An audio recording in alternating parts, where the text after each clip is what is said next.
mRNA तकनीक, जिसे हम आम तौर पर वैक्सीन के संदर्भ में सुनते हैं, वास्तव में एक बहुत ही रोमांचक और बहुप्रकारी विज्ञान है। यह तकनीक हमारे शरीर की कोशिकाओं को एक नई भाषा सिखाती है। जब हम किसी वायरस के संपर्क में आते हैं, तो हमारी कोशिकाएं उस वायरस के खिलाफ लड़ने के लिए एंटीबॉडी बनाती हैं। mRNA तकनीक इस प्रक्रिया को तेज और प्रभावी बनाती है। mRNA या मैसेंजर आरएनए एक प्रकार का जीन है जो हमारे डीएनए से जानकारी लेकर प्रोटीन बनाने में मदद करता है। वैक्सीनेशन के दौरान हम एक विशेष mRNA को अपने शरीर में इंजेक्ट करते हैं। यह mRNA हमारी कोशिकाओं को निर्देश देता है कि कैसे एक विशेष प्रोटीन बनाना है जो उस वायरस का एक हिस्सा होता है। जब हमारी कोशिकाएं इस प्रोटीन को बनाती हैं, तो हमारी इम्यून सिस्टम इसे पहचानती है और इसके खिलाफ एंटीबॉडी विकसित करती है।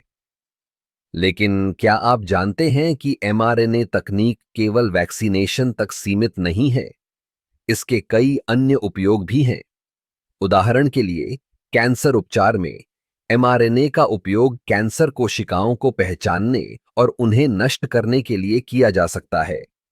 वैज्ञानिक इस तकनीक का उपयोग करके एक ऐसा mRNA विकसित कर रहे हैं जो हमारे शरीर को कैंसर कोशिकाओं के खिलाफ लड़ने के लिए प्रशिक्षित कर सके। इसके अलावा mRNA तकनीक का उपयोग आनुवंशिक बीमारियों के इलाज में भी किया जा रहा है। सोचिए, अगर हम किसी व्यक्ति के डीएनए में मौजूद दोषपूर्ण जीन को ठीक कर सकें, तो यह कितनी बड़ी क्रांति होगी। mRNA तकनीक हमें इस दिशा में एक नई उम्मीद देती है।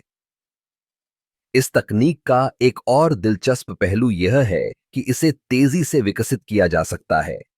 जब भी कोई नया वायरस सामने आता है, तो वैज्ञानिक इसे जल्दी से पहचान सकते हैं और उसके लिए एक नया mRNA तैयार कर सकते हैं।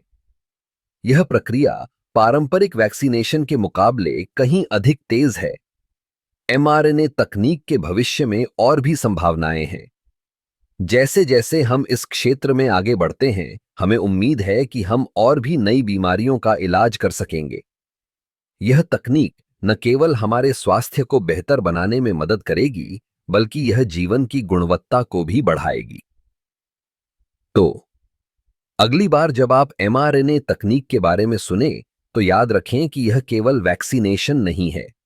यह एक नई चिकित्सा क्रांति का हिस्सा है जो हमारे जीवन को बदलने की क्षमता रखती है।